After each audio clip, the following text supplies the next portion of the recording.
राम राम राम राम राम राम राम राम राम। अब परमो महाराज क्या बोला? नारायण नारायण नारायण नारायण नारायण।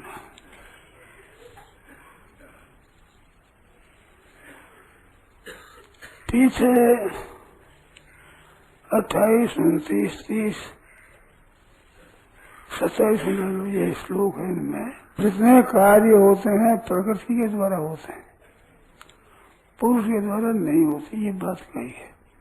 समम सर्वेषु भूतेषु तिष्ठन्तं परमेश्वरम विनिश्चितसु अविनिश्चितम। यह प्रश्न सब विनाशी हमें अविनाशी को देखता है, वो ही देखता है। क्या होगा कि समम पश्यन् ही सर्वत्र समम अवस्थितम ईश्वरम। जो सम रूप से सब अवस्थित है वो सम देखता रहेगा,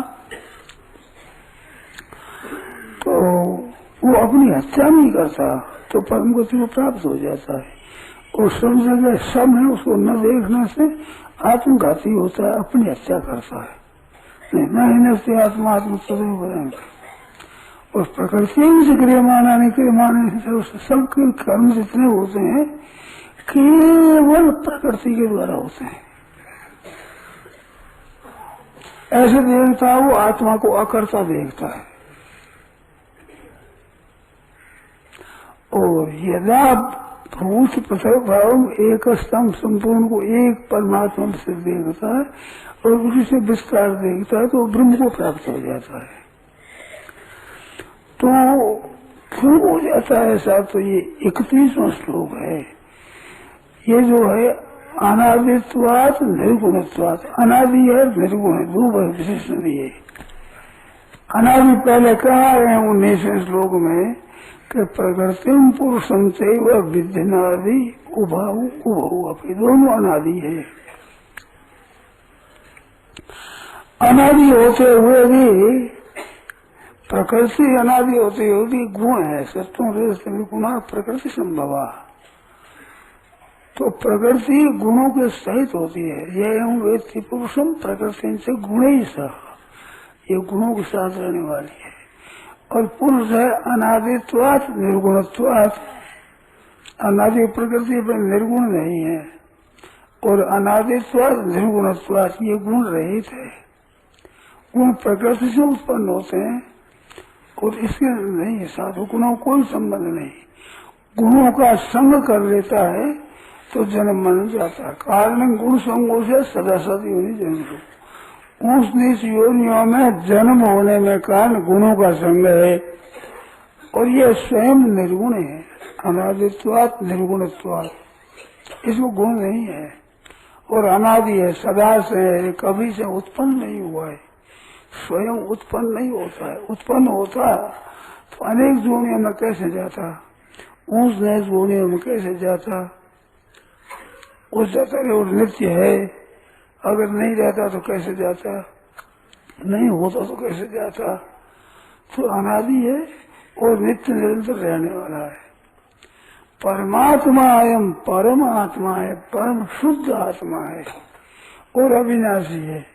इसमें किसी तरह की अशुद्धि नहीं है और अविनाशी है, निर्विकार है। इसमें कोई सा विकार नहीं है। अव्यय है ना, अव्यय, खर्च नहीं होता है, इसमें कुछ क्षरण नहीं होता है, ज्यों का त्यों रहता है। ये शरीर में स्थित रहता हो भी न करो तो न लिप्यते, शरीर में स्थित है अपने को माने तो भी ये न करो तो न लिप्यते, न करता है न लिप्त होता है। तो करता है क्या है? प्रकृति उस कर्माणी क्रियमाणानि सर्वशः, प्रकृति के द्वारा ही संपूर्ण क्रियाएं होती है। सब जितनी क्रिया होती है केवल प्रकृति के द्वारा होती है। तो गीता में ये खूब बात आई है, प्रकृति क्रियमाणानि गुणे कर्माणि सर्वशः, प्रकृति के गुणों के द्वारा संपूर्ण क्रियाएं होती है। नान्यं गुणे भी करता नहीं, दृष्टांत पशु, गुणों के सिवाय अन्य कोई करता है नहीं। वहां लिखा कि इंद्रिया नहीं इंद्रियार्थेषु वर्तन्ते, इंद्रिया ही अपने इंद्रियों के अर्थ में वर्त रही है। नहीं वो किंचित करो मेरी, मैं कुछ भी नहीं करता हूँ। नवद्वारे पूरे संपूर्ण को नवद्वारे पूरे रख करके सुगम आस्ते शुभ रहता है। इसमें विलक्षण बात ये कह दी उपदेश में कि शरीरस्थोप कौन से न करो ते न लिपते, विशेष ध्यान देने की बात है। अज्ञानी से अज्ञानी है और अपने को शरीर में मानता है तो भी उसके स्वरूप में कर्तृत्व भौतित्व नहीं है। शरीर स्थोप मानते हैं न करोती न लिप्यते, न कर्त्या है न लिप्त होता है। शरीर स्थोप भी और शरीर में स्थित है ही नहीं, माना है। मान ले तो भी इसके स्वरूप में फर्क नहीं पड़ता। न करोती न लिप्यते, न करता है न लिप्त होता है। ये जो लिप्त हो जाते हैं गुणों के, पदार्थों में, भोगों में, व्यक्तियों में, वस्तुओं में, परिस्थितियों में, ये गलती होती है। न करोती न लिप्यते। इस बात से जैसे न अहंकृतो भाव बुद्धि, जैसे लिप्त जिसके अहंकृत भाव नहीं है, बुद्धि लिप्त नहीं होती, उसी लिए संपूर्ण लोगों को मारते न पाप लगता, न मारता है न पाप लगता है। किसी दोष में फंसता ही नहीं। दोषों में फंसने में कार्य है कर्तृत्व मानना और भोक्तृत्व मानना। अपने में कर्तापन और भोक्तापन मानना, ये संपूर्ण अनर्थों का कारण है। इनमें कर्तृत्व भोक्तृत्व नहीं है।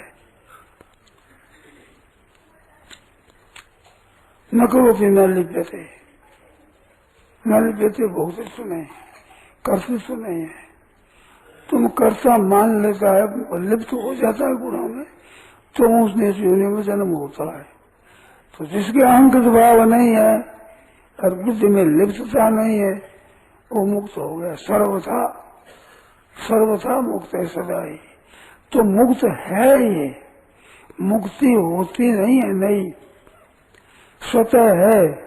बंधन केवल प्रकृति के साथ अपना संबंध मान लिया, इसी से बता हुआ है।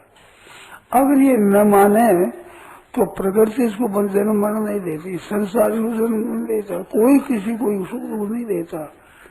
मूर्खता से पकड़ लेता है, दुख पाता है, छोड़ता नहीं है, जबरदस्ती पकड़ता है, प्रकृति के साथ रहते नहीं। जैसे बालकपन में है, मैं बालक हूँ, बालकपन को पकड़ा, परंतु कब छोड़ा किसी को याद हो तो बताओ। क्या तारीख में मैंने बालकपन छोड़ दिया। आज के बालक है, मैं बच्चा थोड़ा ही हूँ, मैं बालक नहीं हूँ। तो बालक हूँ ऐसा मानते थे, मैं बालक नहीं हूँ ऐसा मानते हैं। अब किस दिन से आप ऐसा शुरू कर दिया, बालक नहीं हूँ मैं ऐसा? तो किसी ने शुरू नहीं किया है, सती हो गया। अवस्था बदले जो उसमें सब हाँ मिला दिया।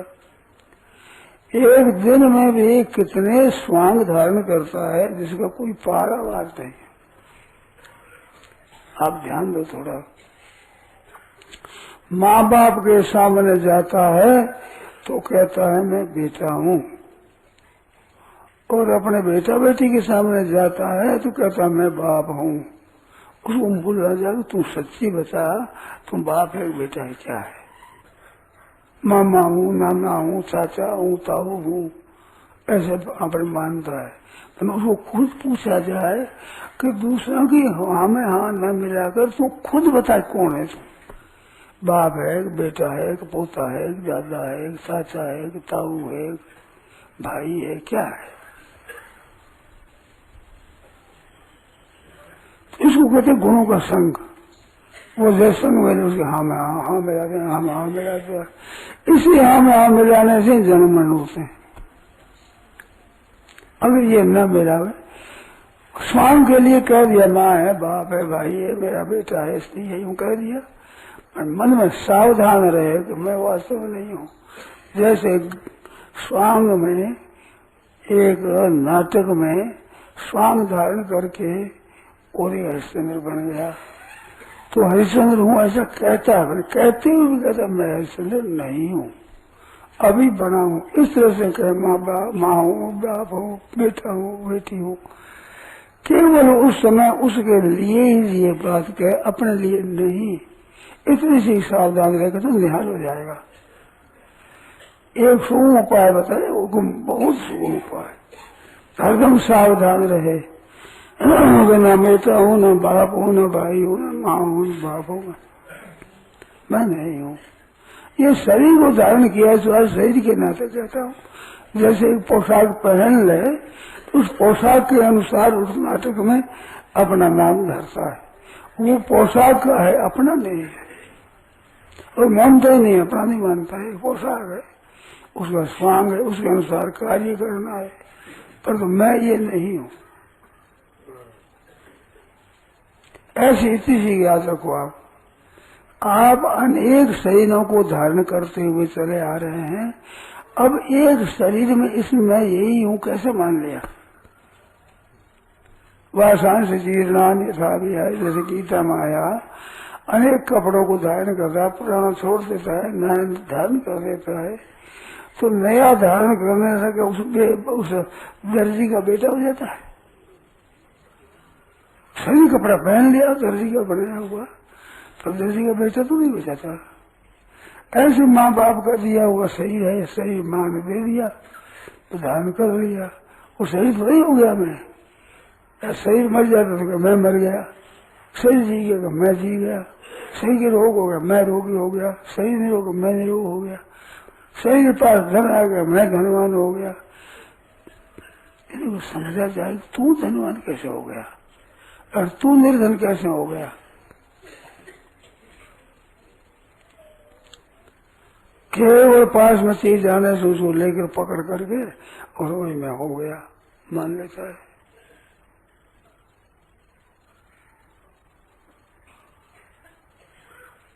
अब बोलो, वो मान लेता है तब क्या है? कर्ता बन जाता है। अहंकार विमूढ़ात्मा कर्ता अहम इति मन्यते, मूढ़ता के कारण से मैं करता हूँ ऐसा मानता है। इस बात को साफ कर दिया कि तत्वेत्तु महाभाव गुण गुणागुण स्पर्शन्ते महत्वा न सत्य थे नैव किंचित करो में युक्तो मन्ये तत्व तत्व को चाहिए मैं कुछ करता हूँ ना, ये तो सब प्रकृति के द्वारा होता है, अपने होता ही नहीं अपने द्वारा। प्रकृति कर्माणी की माना सर्वसा। भगवान ने भी कहा माया अध्यक्ष ने प्रकृति सोचते सदाश्रम, मेरी अध्यक्षता में प्रकृति सदाश्रम को पैदा करती है। भगवान वो रहते निर्लेप रहते हैं, सब होते होते करता माम विद्या करता अव्ययम, करता हुआ मैं करता हूँ अभी अविनाशी हूँ।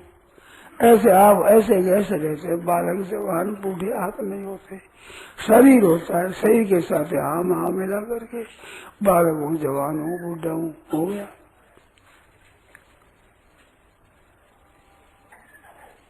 तो शरीर स्थित कौन थे? न करोती न लिप्त थे।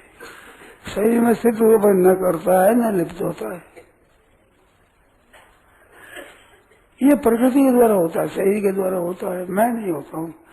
मैं तो एक देखने वाला हूँ। जैसे स्वांग कई धारण करे तो कई लाल पीला कपड़ा पहने तो कोई लाल पीला थोड़ा ही हो जाता है, होता ही नहीं है, जो ही रहता है। ऐसे निर्लिप्तता रखे अपनी। तो दृष्टांत दे दिया गाड़ी, जैसे आकाश है सब जगह रहता है, वो किसी से लिप्त नहीं होता। जैसे सूर्य एक ही सबको प्रकाशित करता हुआ किसी के साथ लिप्त नहीं होता।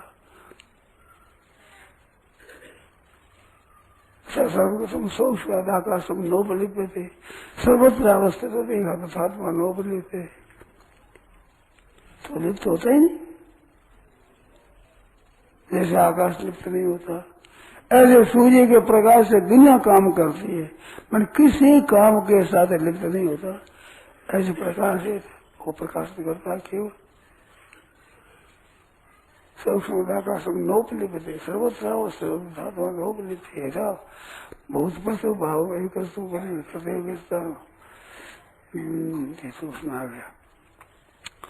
नोपलिप्यते सर्वत्र अवस्थित होते है तथात्मा नोपलिप्यते यथा प्रकाश यथा सर्वगतम सूक्ष्मकाशम नोपलिप्यते सर्वत्र अवस्थित होते है तथात्मा नोपलिप्यते। आकर्षण ऐसा प्रकाश एक है कृष्ण लोग सूर्य सबको प्रकाशित करता है, पर किसी के साथ लिप्त नहीं होता।